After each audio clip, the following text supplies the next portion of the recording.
Honestly, if you see the title, the essence of this movie is obvious. So I won't say any more except that this monster movie is colossal. Pun intended.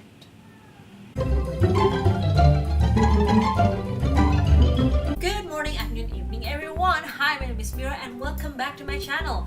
Now I've forgot to mention this before in my previous videos that I record, but don't forget to click that bell button besides my subscribe button so you will be notified if I upload something new. Now, I know this movie came out some time ago and not recently, but I can honestly say that this time it is not my fault. I mean, it's not my fault for being late. My country actually just showed this movie in our theaters quite recently, so forgive me that this movie review is not only late but super duper late. Also, this is the second time I record this video because again my camera went stupid and just has my audio and not my video.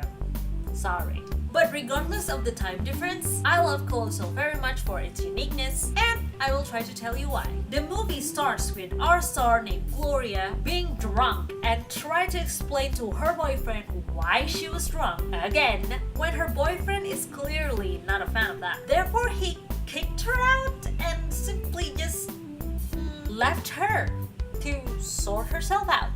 Since she was jobless and doesn't have any place to stay, she came back to her hometown having practically nothing and had to live in her old house. When she was struggling there, she met a childhood friend named Oscar, who eventually gave her a job at his bar and just, being all around nice. That is until she realized that she can control a monster that has been wrecking South Korea. Then everything went downhill and fast. And I'm not just talking how she should stop wrecking stuff as a monster. Her whole life went downhill. You'll see what I'm talking about after you watch the movie. First reaction? I didn't get it at first. I mean, what does being drunk has anything to do with controlling a monster? Plus, the initial setting of the movie was quite boring.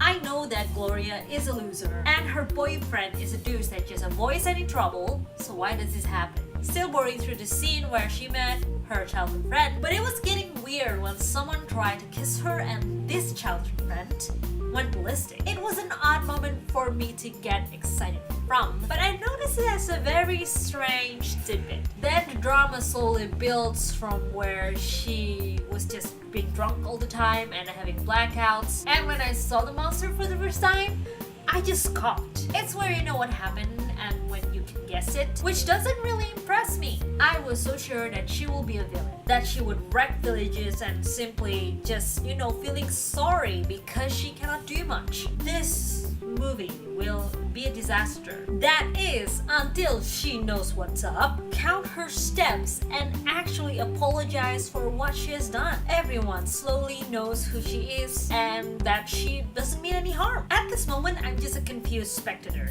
I mean, then who would be the villain? If the movie ends with her doing what's right, then what's the point of the title? What would be Colossal in this movie? I was scratching my head when suddenly someone showed his true skin. Oscar turned out to be a class A douche, simply being nice to Gloria because he thought she was having much worse life than he is, even though his life is already worthless. And when there was a chance that her life could be better, he jumped at it and stomped it gleefully. In my opinion, he has the makings of a serial killer.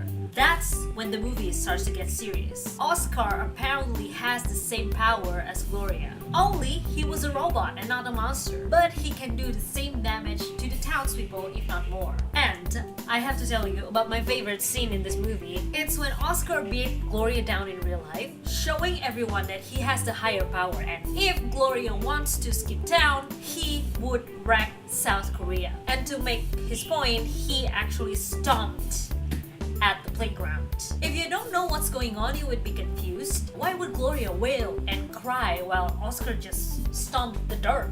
But since I know what's going on, I almost cried with her. It was wrong and evil, and I can't even describe it. I would never think in a million years that I would be sad because a guy just stomped on a playground. But the surprise didn't stop there. When Gloria can think of any other way to defeat Oscar, she eventually realized that she has to take some drastic measures. Then she flew to South Korea in hopes of defeating Oscar once and for all. Hence, another favorite scene of mine. Not only that she planned to crush Oscar, she actually told her ex to back off even though he was showing interest that he wanted to take her back. It shows that even though your life might not be the best at the moment, you shouldn't settle for less or for someone that you know will be a bad influence in your life. If he's such a good boyfriend, why did he leave Gloria when she actually needed him the most? That being said, how she figured out and handled Oscar to stop his evil way was pretty brilliant. I would do a soul clap if that was appropriate in the theaters. The characters themselves, one that stood out to me was of course Gloria herself, played by Anne Hathaway. Even though Anne Hathaway played her part brilliantly, I think Gloria's traits are the ones that's stealing the spotlight. I mean, her life is a dump at the moment. She can't give up her alcohol addiction, and while trying to do that, she has to work in a bar. And when she figured out she could control a monster, she just wanted to do some good out of it. She represents some people in life that just want to try to live life as good as they possibly could, regardless of what happened around them. She's a very unique hero, and I'm glad to be able to see a hero like her in action. I wouldn't say that I like the antagonist too, but he did surprise me. Oscar was played by Jason Sudeikis, and I usually saw him playing a really funny character, and I can't see him being evil or serious in this movie. I mean, he did a good job, but he's just not that convincing for me. Well, you know, expression-wise. For the story-wise, it's all good. I mean, what do you guys think? Is he a good or a bad villain? Please comment below. I would love to know your thoughts. In the end, should you watch this movie? Maybe. I don't really know.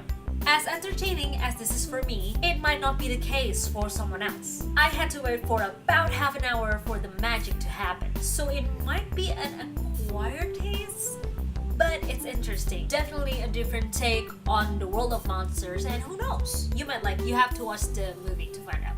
So that is all I have for you guys today. Thank you so much for watching. I love you all so much, and don't forget to comment, like, and subscribe. As always, follow me on Facebook and Instagram because why not? And again, thank you so much for watching, and as always, I will see you next time. Bye!